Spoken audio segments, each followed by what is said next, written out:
ഇന്ന് നമ്മുടെ ലോകത്തിൽ വളരെ വേഗം പുരോഗമിച്ചുകൊണ്ടിരിക്കുന്ന ഒരു ശാസ്ത്ര സാങ്കേതിക മേഖലയാണ് റോബോട്ടിക്സ്. നിർമ്മാണ ഫാക്ടറികളിലും വൈദ്യശാസ്ത്ര മേഖലയിലും ദൈനംദിന ജീവിതത്തിലെ പല കാര്യങ്ങൾക്കും വരെ ഇന്ന് റോബോട്ടിക്സ് വളരെ പ്രധാന പങ്ക് വഹിക്കുന്നുണ്ട്. മനുഷ്യന്റെ പുരോഗമന പാതയിലെ ഏറ്റവും വലിയൊരു വഴിത്തിരിവ് തന്നെയായിരുന്നു റോബോട്ടിക്സ്.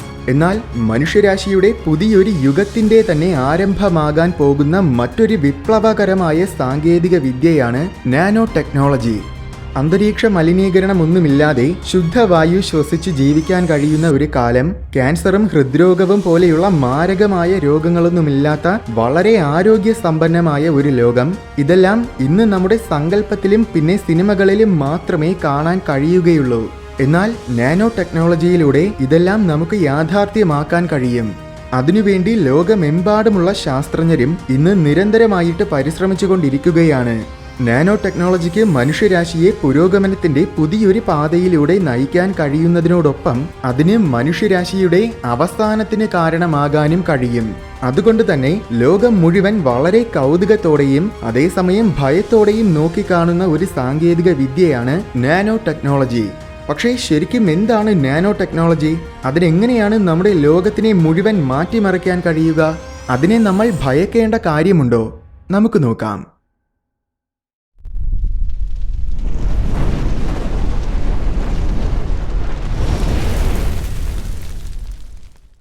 സയൻസ് ഫിക്ഷൻ ഇഷ്ടപ്പെടുന്നവർക്ക് നാനോ ടെക്നോളജി എന്ന പദം സുപരിചിതമായിരിക്കും. സയൻസ് ഫിക്ഷൻ സിനിമകളിൽ നാനോ ടെക്നോളജിയുടെ പല ഉപയോഗങ്ങളും നമ്മൾ കണ്ടിട്ടുണ്ട്. പക്ഷേ എന്താണ് നാനോ ടെക്നോളജി? വളരെ നിസ്സാരമായിട്ട് പറഞ്ഞാൽ എഞ്ചിനീയറിംഗ്, കെമിസ്ട്രി, ബയോളജി അങ്ങനെ ശാസ്ത്രത്തിന്റെ ഏതൊരു മേഖലയും നാനോ സ്കെയിലിൽ നടത്തുന്നതിനെയാണ് നാനോ ടെക്നോളജി എന്ന് പറയുന്നത്. നാനോ സ്കെയിൽ എന്ന് വെച്ചാൽ 1 മുതൽ 100 നാനോമീറ്റർ വരെ വലിപ്പമാണ്. 1 മീറ്ററിന്റെ 100 കോടിയിൽ ഒരു ഭാഗം മാത്രമാണ് 1 നാനോമീറ്റർ. അത്രയേറെ ചെറിയ അളവാണ് നാനോ സ്കെയിൽ. 1 ഇഞ്ച് എന്നത് 2.5 കോടി നാനോമീറ്റേഴ്സ് ആണ്. മനുഷ്യന്റെ ഒരു DNA സ്ട്രാൻഡിന് 2.5 നാനോമീറ്റേഴ്സ് മാത്രമേ വലിപ്പമുണ്ടായിരിക്കൂ. ഒരു ഷീറ്റ് പേപ്പറിന്റെ കട്ടി എന്നത് 1,00,000 നാനോമീറ്റേഴ്സ് ആണ്.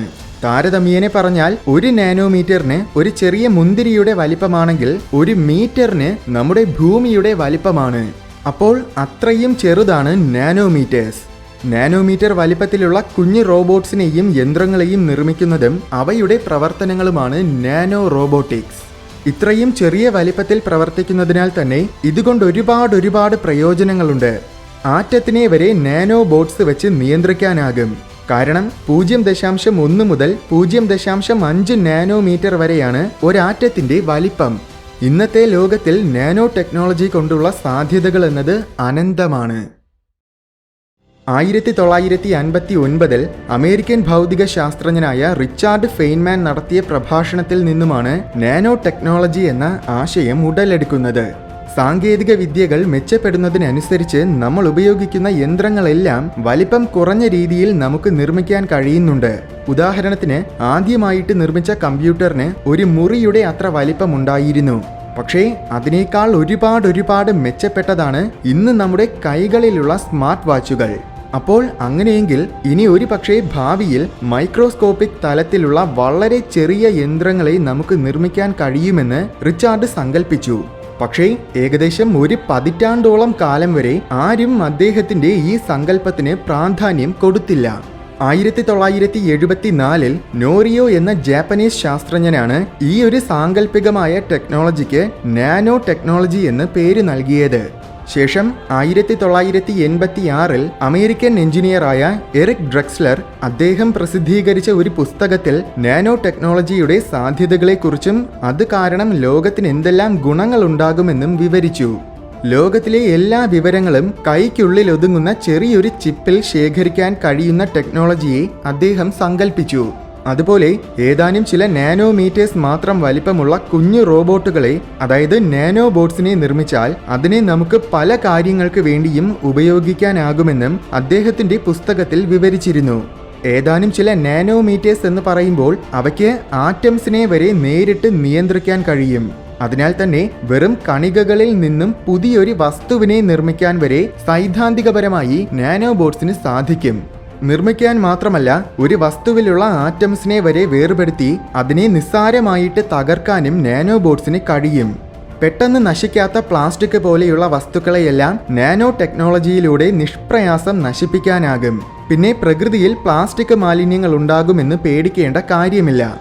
പക്ഷേ ഇതിലൂടെ ചില പ്രശ്നങ്ങൾ ഉണ്ടാകാനും സാധ്യതയുണ്ടെന്ന കാര്യവും അദ്ദേഹം പറയുന്നുണ്ട്. ഒരു പരിധി കഴിഞ്ഞാൽ അന്തരീക്ഷത്തിൽ നാനോബോട്ട്സിന്റെ എണ്ണം അധികമാകും. കാലക്രമേണ അത് കാരണം അന്തരീക്ഷം മലിനമായേക്കാം. എന്നാൽ അതിനേക്കാൾ വലിയ പ്രശ്നമെന്നത് ഈ നാനോബോട്ട്സിനെ ആരെങ്കിലും ഹാക്ക് ചെയ്യുകയാണെങ്കിൽ അവർക്ക് ഈ നാനോബോട്ട്സിനെ വെച്ച് പല കുറ്റകൃത്യങ്ങളും ചെയ്യാനാകും. മറ്റൊരു പ്രശ്നമെന്നത് ഇവയ്ക്ക് ആർട്ടിഫിഷ്യൽ ഇന്റലിജൻസ് കൂടെ നൽകുമ്പോൾ ഒരുപക്ഷെ മനുഷ്യരെ ഭൂമിയിൽ നിന്നും തുടച്ചു മാറ്റാമെന്ന് കരുതിയാൽ പിന്നെ അവയിൽ നിന്നും മനുഷ്യർക്ക് രക്ഷപ്പെടാനാകില്ല. പക്ഷേ അങ്ങനെയൊക്കെ സംഭവിക്കുമോ? എറിക് ഡ്രെക്സ്ലറിന്റെ പുസ്തകത്തിൽ പറയുന്നത് പോലെ ആറ്റംസിൽ നിന്നും പുതിയ വസ്തുക്കളെ നിർമ്മിക്കാൻ കഴിയുന്ന തരത്തിലുള്ള മികച്ച യന്ത്രങ്ങളെയല്ല ഇന്ന് നമ്മൾ നിർമ്മിക്കുന്നത്. അതിനാൽ തന്നെ നിലവിൽ നമ്മൾ നാനോ ടെക്നോളജിയെ ഭയക്കേണ്ട കാര്യമില്ല. നാനോ ടെക്നോളജിയിലൂടെ പല തരത്തിലുമുള്ള യന്ത്രങ്ങളും ഇന്ന് നമ്മൾ നിർമ്മിക്കുന്നുണ്ട്. കാംബ്രിഡ്ജ് സർവകലാശാലയിലെ ഒരു സംഘം ഗവേഷകർ ചേർന്ന് ലോകത്തിലെ തന്നെ ഏറ്റവും ചെറിയ എഞ്ചിൻ നിർമ്മിച്ചു. വെറും ഒരൊറ്റ ആറ്റത്തിൽ നിന്നുമാണ് അവരിത് നിർമ്മിച്ചത്. സാധാരണ വാഹനങ്ങളിൽ ഉപയോഗിക്കുന്ന എഞ്ചിനു സമാനമായ പ്രവർത്തനമാണ് ഈ നാനോ എഞ്ചിനിലും നടക്കുന്നത്. അതായത് ഹീറ്റ് എനർജിയെ മെക്കാനിക്കൽ എനർജിയാക്കി മാറ്റുന്ന പ്രക്രിയ. ഒരു ഇലക്ട്രോ മാഗ്നറ്റിക് ബോക്സിനുള്ളിൽ ഒരൊറ്റ ആറ്റത്തിനെ അടച്ചുവെക്കും. എന്നിട്ട് അതിലൂടെ ലേസർ കിരണങ്ങളെ കടത്തിവിടും. അപ്പോൾ യഥാർത്ഥ എഞ്ചിനുള്ളിൽ പിസ്റ്റൺ ചലിക്കുന്നത് പോലെ ഈ ആറ്റം മുന്നിലോട്ടും പിന്നിലോട്ടും ചലിക്കുകയും അനന്തരഫലമായി താപോർജ്ജം ഉണ്ടാവുകയും ചെയ്യും.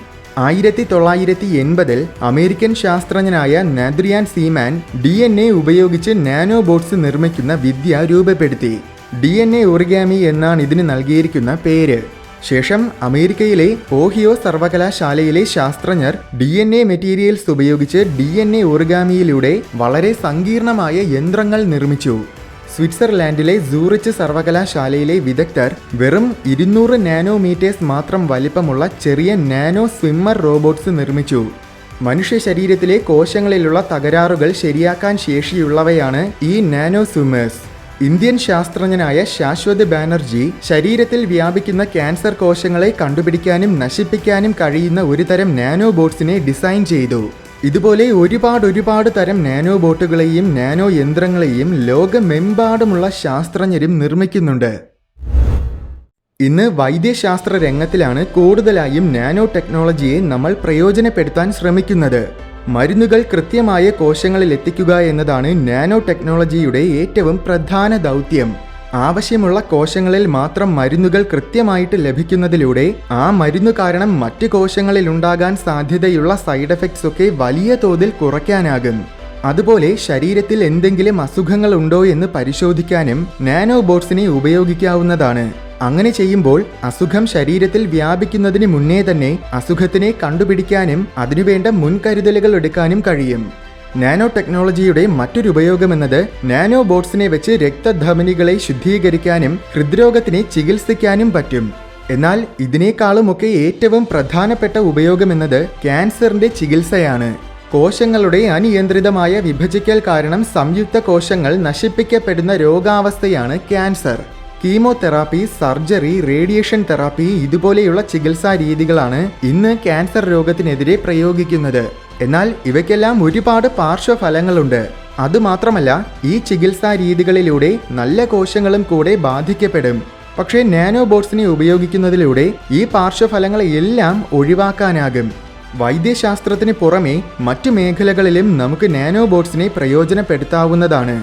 ഹാർവാർഡ് സർവകലാശാലയിലെ ഒരു സംഘം ശാസ്ത്രജ്ഞർ 1 ഗ്രാം DNA-യിൽ 700 ടെറാബൈറ്റ്സ് ഡേറ്റ ശേഖരിച്ചു. ഓർക്കുക, 1000 GB ആണ് 1 ടെറാബൈറ്റ്. പക്ഷേ സൈദ്ധാന്തികപരമായി 21 കോടി GB-യോളം ഡേറ്റ 1 ഗ്രാം DNA-യിൽ ശേഖരിക്കാനാകും.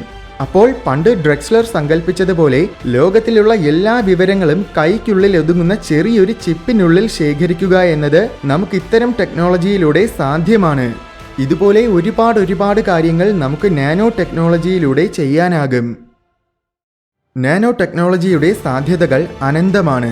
നിലവിൽ അധികം പുരോഗമിക്കാത്ത ഒരു ടെക്നോളജി ആയതിനാൽ തന്നെ ഇന്ന് നമുക്ക് നാനോ ടെക്നോളജി കാരണം എന്തെങ്കിലും ആപത്ത് സംഭവിക്കുമോ എന്ന് ഭയക്കേണ്ട കാര്യമില്ല. പക്ഷേ ഭാവിയിൽ ഇത് കൂടുതൽ മെച്ചപ്പെടുമ്പോഴാണ് അതിൻ്റെ അപകട സാധ്യതയും കൂടുന്നത്. എന്തായാലും നമ്മുടെ ലോകത്തിനെ തന്നെ മാറ്റിമറിക്കാൻ ശേഷിയുള്ള ഒരു സാങ്കേതിക വിദ്യയാണ് നാനോ ടെക്നോളജി.